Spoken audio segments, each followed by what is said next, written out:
I won't tell you, because I'm not sure now if I told my students this semester.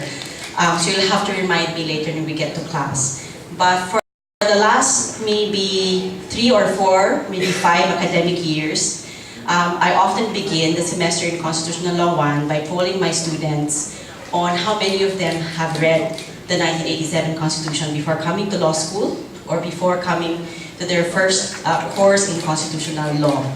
Bearing in mind that at both the basic education and tertiary level, we do have courses that would have introduced to them the Constitution of the Philippines. And I'm still surprised, okay, but I always take it with a lot of good faith because often the answer is that they have, but when I ask them if they've read it in the entirety, that's when more hands fall away than stay up.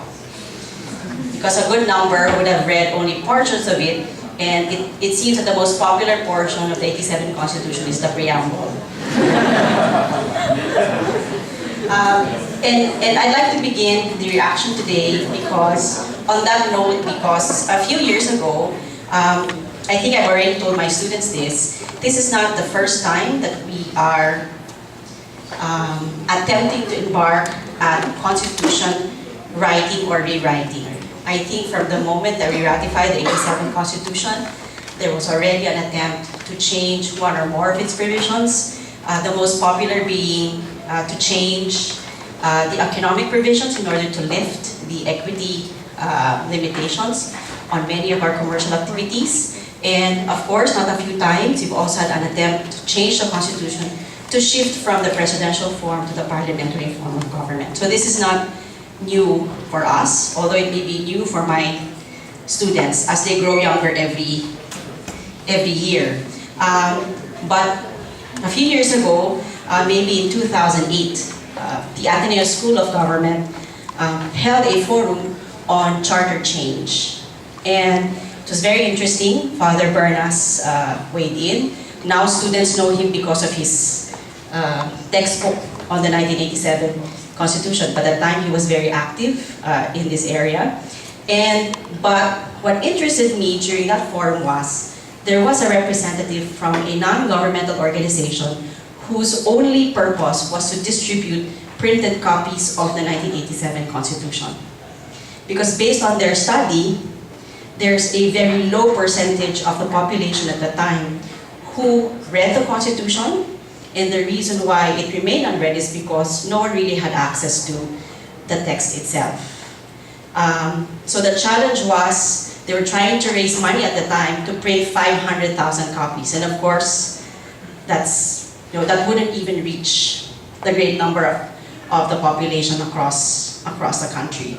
And again, I begin the reaction to that because what I appreciate in the presentation today is the emphasis on process, meaning that process is really a larger question that we have to contend with as we now again attempt to rewrite the Constitution.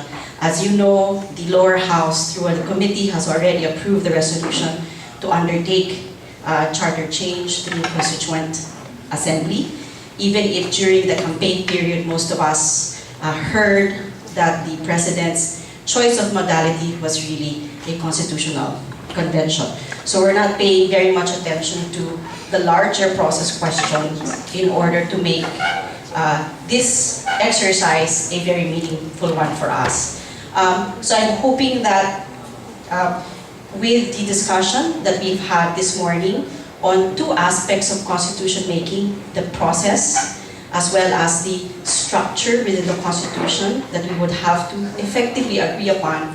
I hope that those who are here, not just from the School of Law, but also from the Political Science Department and our undergraduate units, have an appreciation of the challenge that looms not just ahead of the Assembly, if we indeed will move forward with an Assembly, but with the challenge that really looms ahead for all of us. Because this is not going to be a constitution for the next 6 years. It is going to be a constitution for the future. And that future is largely a future where all of the young people in the room will be living out their dreams and their lives. So thank you.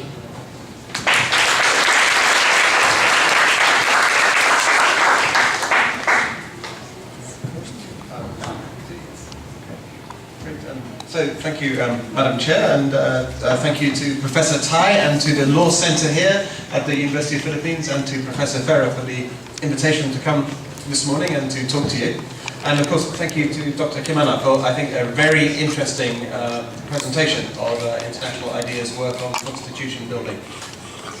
I won't take up too much time because I'm sure there are lots of questions. I mean, as per the introduction, I work at Chiang Mai University. Most of my focus is on the politics of Myanmar, or Burma if you prefer, and also Thailand, and I've become very interested in the situation here in the Philippines, and particularly Mindanao and the Bangsamoro. I'd like to echo Madame Dean's comments about just the importance of process. That was one of the real interests to me in the presentation. The variety of different contexts and the politics of how constitutions are developed.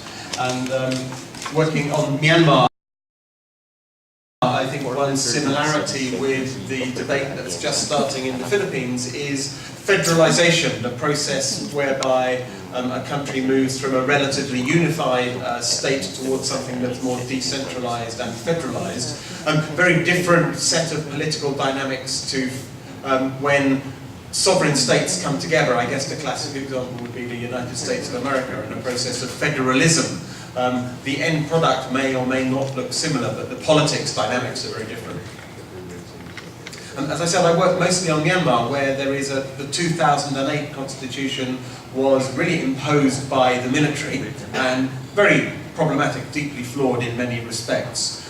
But that 2008 constitution did allow for a process of transformation, whereas I'm sure you will know that the country is now led by de facto by Aung San Suu Kyi and the National League for Democracy. It's still a very flawed constitution, but there was space within that constitution for some quite significant transitions, and the question now is if and how and when that constitution can be revised, possibly even replaced. And questions about whether that constitutional change needs to be closely linked to the ongoing peace process between different ethnic armed organisations, and there are some complicated dynamics there. I would suggest that could be another case for consideration, but in the Edinburgh dialogues on post-conflict constitution building. It's still very much a work in progress in Myanmar.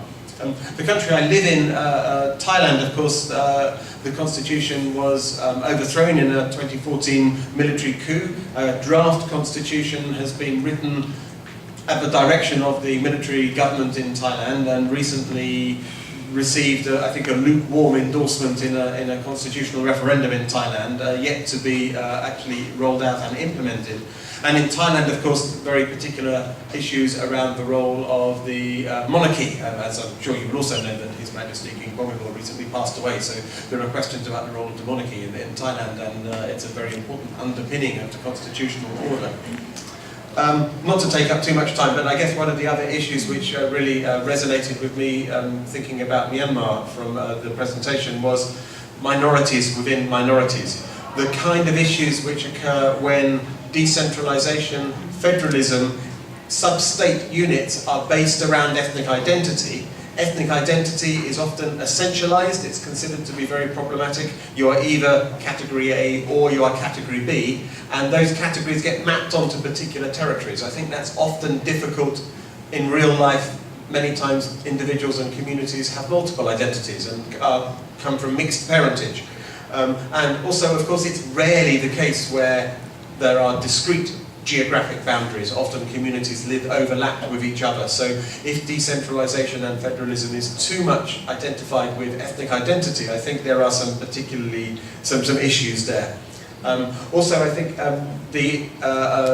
another area of interest which needs careful handling is the importance of funding decentralization or federalism, as well as political authority, the issue of where does the money come from, where is the fiscal authority, and also control over natural resources and the benefits of to be derived from natural resources. To what extent do these remain with the particular geographic area where the resources lie, and to what extent is there a redistribution to other less well endowed areas, and what are the roles in those discussions of the national and subnational governments. I think these are also issues from the presentation which resonated with me.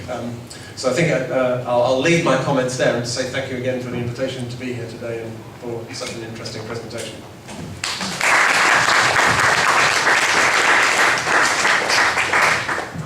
Madam Chair, panelists, fellow researchers, students of constitutional law, is constitutional change dramatic? Listening to the Philippine discussion, certainly transition to federalism, if that's ahead, that should be dramatic. And in the presentation, presentation of Dr. Zulueta-Fülscher, certainly very dramatic moments were mentioned. Conflict, war, Ash just mentioned ethnic issues. That's all very dramatic. My example comes from a country where constitutional change is very boring. It's mainly about codification, emphasizing constitutional continuity. So I might disappoint you greatly with this presentation, but I just want to make a kind of a case from another perspective. Constitutional change can be less dramatic, a more a regular feature of the evolution of law. Like in Finland, which started off with its first constitution in 1919, with an amendment formula which in the first parliament, one parliament requires that the amendment or new constitution is passed by a simple majority. Thereafter, there will be elections to a new parliament, and the second following parliament will adopt the constitution or the amendment of the constitution with a 2/3 qualified majority. That is the normal procedure.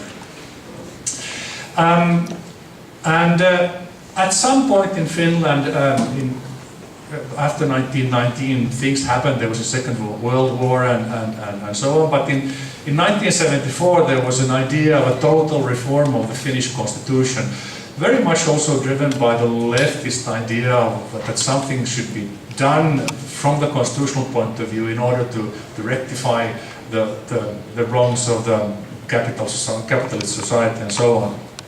That failed totally already at the committee stage, whereupon the constitutional change embarked on a road of incremental amendments to the constitution, or rather 2 different constitutional acts, which resulted over the next 20 years in incremental changes in the constitution, which actually produced a patchwork of constitutional provisions, some of which were very old, some of which were modern and good, but it got difficult to grasp the entirety of the constitution by reading the text. There were mixed messages there and so on.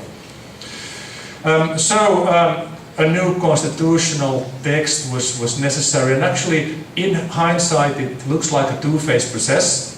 First, reform of constitutional rights and the list of constitutional rights. Secondly, a reform of an overhaul of the entire constitution, including that new list of constitutional rights that we got. Now, this reform of constitutional rights went into effect in 1995 as an amendment of the Constitution of 1919. That incorporated all the international human rights that Finland had become party to through treaty ratifications since the 1960s or so. But then, right after 1995, a new committee was established to oversee the preparations of an entirely new constitutional text from paragraph 1 or article 1 to article 136, I think there is now. Now, this total overhaul of the constitution actually took on the form of a codification of existing provisions. There's relatively little new material in that new constitution that entered into force in 2000. From the old constitution, what was taken out and placed in material legislation was details that did not actually belong to a constitution. I mean, it was cluttered by all sorts of details, so we sieved out the details and put them in some other pieces of law, while the main principles were retained for the actual constitutional text. It's not only about formal continuity, but there is in the Finnish Constitution of 2000 also a great deal of material continuity. So same provisions actually, perhaps a bit differently worded as existed previously, are now in the new constitution, what we call the new constitution. In fact, it's the old constitution, but just as a new text, which signals the fact that there was a broad consensus on what the constitution of the country is and what it should be. Now, I already indicated that the Finnish constitution traditionally has been amended several times, and this is also the principle for the new constitution. It is open for evolution by amendment, and at the same time, the Constitutional Committee of the Parliament of Finland has established certain principles for amending the Constitution. So we have some sort of guidelines, but amendments that can take place. This means that the Constitution of 2000, which is a new Constitution, is not in any way carved in stone. It's not meant to be a permanent text which is never amended. It can evolve by amendment, and in fact already now in 2016 we know that 2 rounds of smallish amendments have taken place. The first one right after the adoption of the Constitution, already in 2003 I believe it was, there was some details amended, and in 2012 a little bit more of an amending cycle came in when certain provisions that were in kind of like a periodic review identified as provisions that don't work quite well, and they were then fixed. So this undramatic constitutional change should also be presented here as an option for constitutional change. But I understand that you are embarking on something totally different, so my comment may be absolutely irrelevant for your purposes. Thank you.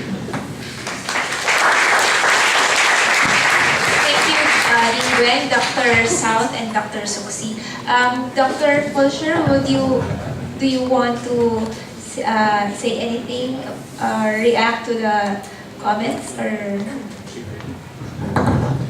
Maybe just very briefly, because one of the things that I thought was very interesting about what Professor Suksi just mentioned was the internal flexibility of the Constitution. And in general and theoretically, everyone would of course agree that a constitution needs to be as flexible as possible so that it can change with the changing times and changing societies, etc.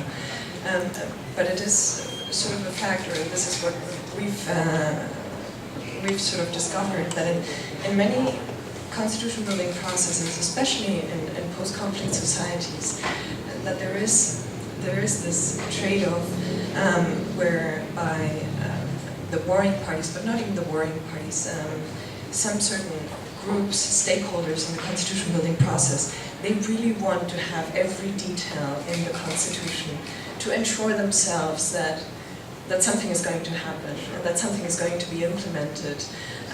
But that, of course, makes it very difficult then later, when society changes, and society will change, to actually change the constitution, to actually amend the constitution in ways that follow that. And it is a trade-off, and it is a challenge to deal with these two things that I think is very interesting, and one of the challenges that you will deal with here in the Philippines, I think, as well. So that would